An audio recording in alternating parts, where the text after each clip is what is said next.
coming up. Has Mark talked to you about fraud at Health Canada? I am aware that they are looking into those allegations. Prescribed Safe Supply has been, your government launched a program, spent about $700 million on that, almost $1 billion.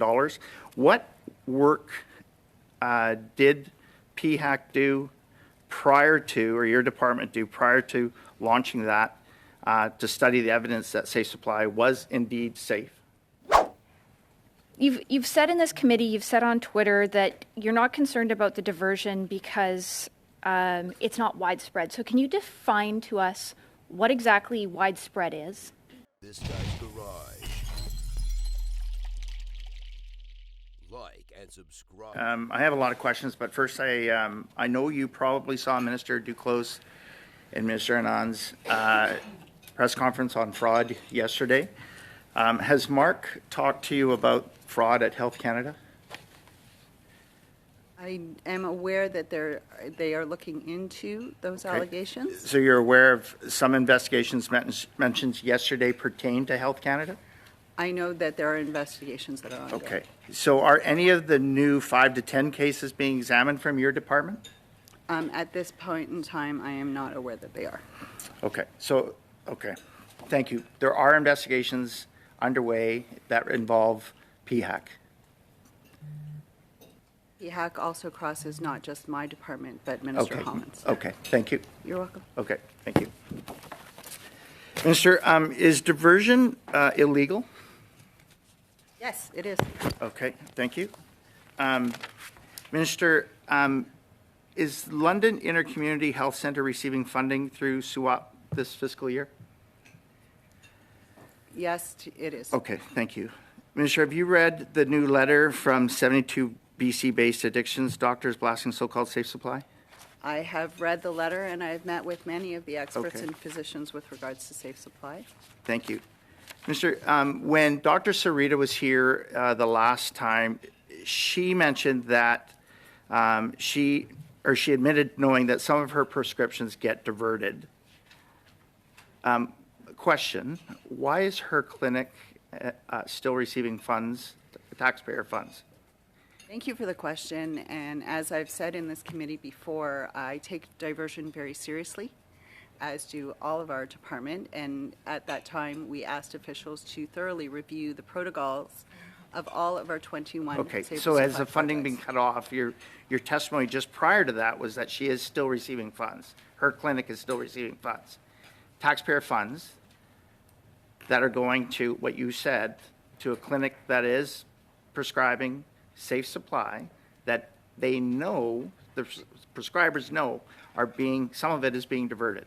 So overall, across Canada, diversion is not something new. We know that there are low Okay. levels of diversion. Do you that have the happen. evidence? The you have evidence RCMP has regarding- provided thorough information on their position on diversion. Are you referring specifically to a nationwide lens or specifically to Is that there a one nationwide project? lens? Like, is there evidence nationwide with respect to Safe Supply The and diversion? RCMP has said that there is no evidence of widespread diversion of drugs from prescribed Oh, alternatives. that's interesting. That's interesting because just last week, you're probably aware of it as well, too. There was a large bust in my home community of Prince George where the local officers and local leaders, RCMP leaders on the ground there that said there is widespread evidence and that it is taking place in our small rural communities. Are you aware of that? I'm aware of that, and I'm also aware that Assistant Commissioner John Brewer at the Top Mountie in BC said that notable quantities of prescription drugs were seized, but there's currently no evidence to support widespread diversion of Safe Supply drugs in the illicit market in BC or in Canada. So are the frontline officers that are actually on the ground making these arrests, are you saying that they're lying?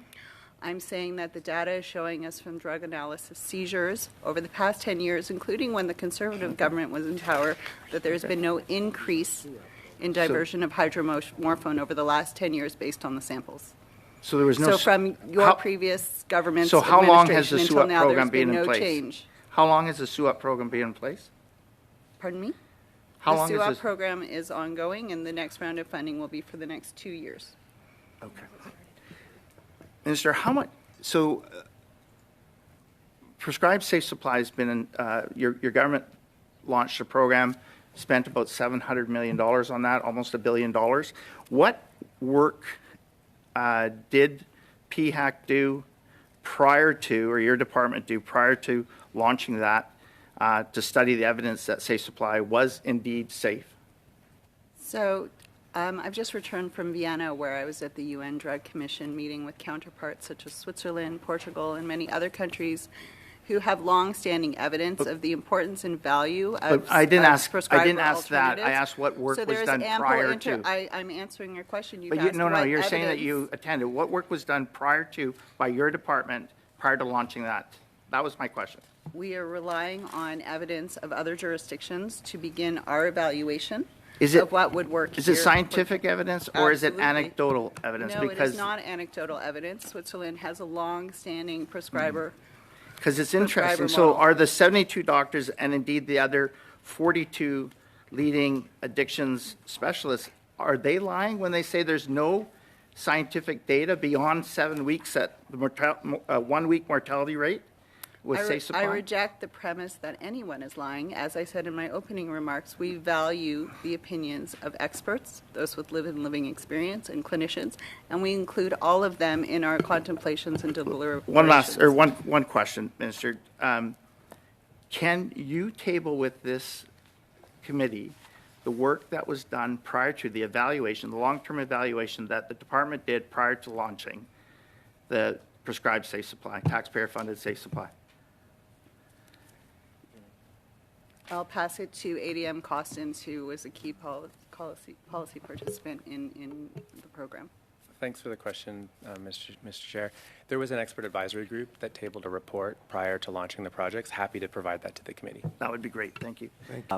Thank you for your presentation. You spoke in your presentation about that Canada is going through an opioid crisis. My question to you is, what steps do we need to do to prevent these deaths? In your view, the experts you've met, both nationally and internationally, in dealing with the crisis, what are the steps necessary so that we can save the lives of Canadians? I thank you for the question, and it's what I refer to as the Canada model, which are rooted in 4 key principles that provide a full continuum of care for those who use substances and need supports through our health system. I would say first and foremost, we have to understand that this is a health crisis. It must have a patient-centered lens and also a human rights lens. And when we take that as our starting point in saving lives, we need to understand that the upstream actions that we take are prevention. For those who use substances, we want to create forums for harm reduction, whether it is safe consumption sites, offering outreach centers, and so on and so forth, so that we bring those who use substances into a place of safety and also to be able to open the door towards the healthcare system for them. From there, that we can contemplate treatment. You've spent less than 1% of what you spent, your government, in terms of responding to the COVID-19 crisis. And if you want to compare yourself to the Harper government, go right ahead. But we know they didn't take this issue seriously. So, Minister, I'm going to get to another question here. You know, in terms of, we come out of the pandemic and we're now dealing with the cost of living crisis, greater access to mental health supports, housing's included, and it's needed more than ever. I've talked to your predecessor about the important need for funding for tiny homes, for example, so that we get people off the street into safe, secure housing, so that when they're ready for help, we can meet them where they're at. They can't get help when people are homeless. So how is your department working with the Minister of Housing to secure supportive and transitional housing? And we know the provinces will be there should there be capital funding for tiny homes, for example, and housing. Thank you for the question, and I couldn't agree with you more, which is why we began to convene my counterparts on a quarterly basis on key issues that overlap and between departments. And one of the important conversations we had in our first quarterly meeting was exactly about that, of how were my provincial counterparts working with their local municipalities on the housing funding proposals that the Minister of Housing is negotiating jurisdiction by jurisdiction. We continue to work across departments to highlight that there needs to be a prioritization of complex need housing, including for those who are struggling with substances. We encourage municipalities, we'll be meeting with the FCM in the coming months also to ensure that avenues are open to include in their proposals to the federal government in the rapid housing strategy and housing strategy, that they are including those considerations in their funding grants through the federal government. Minister, are you aware of government-funded so-called safe supply pills ending up in the hands of gangs? I'm aware that the RCMP is actively involved in seizures across the country. Fantastic. So you've said in this committee, you've said on Twitter that you're not concerned about the diversion because it's not widespread. So can you define to us what exactly widespread is? Well, I think we need to look at it in terms of what prescriptions are out and who is using them across the country to get a better understanding of where diversion may be happening. Thanks. So I guess I've done a little bit of math. So with about 4,500 people on safe supply programs in British Columbia, each receiving approximately 30 pills a day, that's about 50 million pills a year. So how many of those pills diverted a year would be acceptable to be diverted as far as you're concerned? To make it widespread enough. As I said, well, let's look at some other numbers. There are approximately 115,000 people in BC with opioid use disorder, and 86% of hydromorphone pills distributed around the country are actually to cancer patients and those who suffer with arthritis. Minister, these pills are being diverted into the hands of gangs who are profiting off the death of Canadians. So what specific concrete measures are you and your ministry taking to ensure that pills, and I don't care whether they're safe supply pills or other pills, are doing to not be diverted, causing further addiction and crime in our communities? So as the RCMP Commissioner, John Brewer, said, there's currently no evidence to support a widespread diversion of safe supply drugs, but about 14% of the total number of hydromorphone pills that are prescribed around the country are going to safer supply. Okay, so it sounds like doublespeak to me, because we have Prince George they're RCMP. Actually the data and the numbers. It's not doublespeak. The Prince George RCMP have stated that they've found hydromorphone that was from safe supply programs in a recent drug bust. So the BC top police, probably from political interference, was told to downplay it and say that there isn't widespread diversion happening. But if it's happening in Prince George, it's happening on Vancouver Island, it's happening in communities all across Canada that have these so-called safe supply programs. So what specific actions are you taking with your SUAP grants to ensure that no diversion is happening from these programs? So first of all, I would say it's highly irresponsible to insinuate that there's political interference in law enforcement. Law enforcement does its job as it should without politicians getting involved, such as politicians not directing what is our medical directives. But as Jen Sachs answered earlier, in the steps that are being taken on the federal level for our projects, we've enhanced protocols for patient screening, efforts to better match drugs to patient tolerance. We've put in risk-based protocols to assess patient eligibility on take-home dosing. We have patient monitoring protocols in place. Actions to address diversion have included switching to observed dosing, transferring to different support services, or removing those who should not be in those programs. Okay, so if those items aren't happening, will the lack of those things happening that you guys have just identified mean that you will not fund programs through SUAP? That is correct. Okay, so if there is evidence of diversion that is happening from SUAP program funded so-called safe supply programs, that funding will cease, and will it cease immediately? At this point in time, the protocol measures have been put in place and they are constantly being monitored. So how soon after diversion is found to be happening from those exact safe supply programs that your government is funding, will your government act to cut off that fund? I'll refer to Jen Sachs. At this point in time, what we are doing is working with all the projects to ensure that they are putting in those robust set of safeguards and measures. And we will be there will be regular reporting. We have open line of communication with the projects, with law enforcement, all of these. And so we will be regularly monitoring and then making adjustments as needed. I think it's really sad for Canadians that the government refuses to give an answer as to what they would do and how quickly they would act if they found that something absolutely illegal was happening, to actually act to cut off funding to save the lives of Canadians. I think it's absolutely shameful that they're allowing gangs to profit off the death of Canadians that they are funding.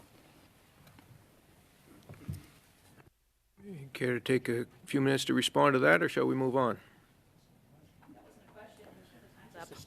All right. In London, Ontario, due to a history of domestic violence. She's moved numerous times, eventually had to move to a new location to be safe. She protects the info where she lives very closely. Nothing is available online. She said her address is actually very hard and difficult to, not very easy to find. Others have joined in and mentioned the town where she is and where her kids are online. Now, Dr. Sera contacted Adam Zivo. She said she moved to be safe from domestic violence, and his posts have made her feel unsafe. His response, it's in the public interest to know where she lives because she doesn't live in London, where she prescribes safer supply. So, you know, he says that public interest is as important as her privacy despite her safety risks. Police contacted Adam Zivo. He apologized and said he understands he shouldn't have posted it, but he still refuses to remove the post. He has a pattern of attacking and slandering Dr. Sera. Dr. Sera has experienced harassment, vulgarity, and more from his followers. And even after he knew about the safety risk, he posted it again, even saying her address is easy to find. Sounds like a call to action challenging his followers to find her. Not something you say to a woman who has asked you 3 times to take down her safety. So I'm asking you, Minister, what are you going to do to protect the safety of these doctors and medical health professionals? And I'm hoping this committee is actually going to write the National Post. But also imagine if this was on the flip side. If this was the media and people started posting addresses of the editor of the National Post or staff at the National Post. This is unacceptable. What are you going to do about it to protect these health professionals? Thank you for the questions. I'll start with the first question with regards to Wellness Together. During the pandemic, the Wellness Together I'm looking for an answer on Dr. Sera because of time. Are you going to put forward legislation, or what are you going to do to protect this doctor? Okay, and all doctors and medical health You're also out of time, professionals in this Mr. area. John, so just allow her a bit of a short response, please. As in all cases such as this, we would work with local law enforcement to ensure anyone's safety of healthcare providers. We've actually passed legislation to ensure the protection of healthcare providers. Can I ask for a response in writing, Mr. Chair, from the minister, or how she's going to respond to my question? You can ask for a response, and you just have. Thank you. That concludes the rounds of questions for this panel.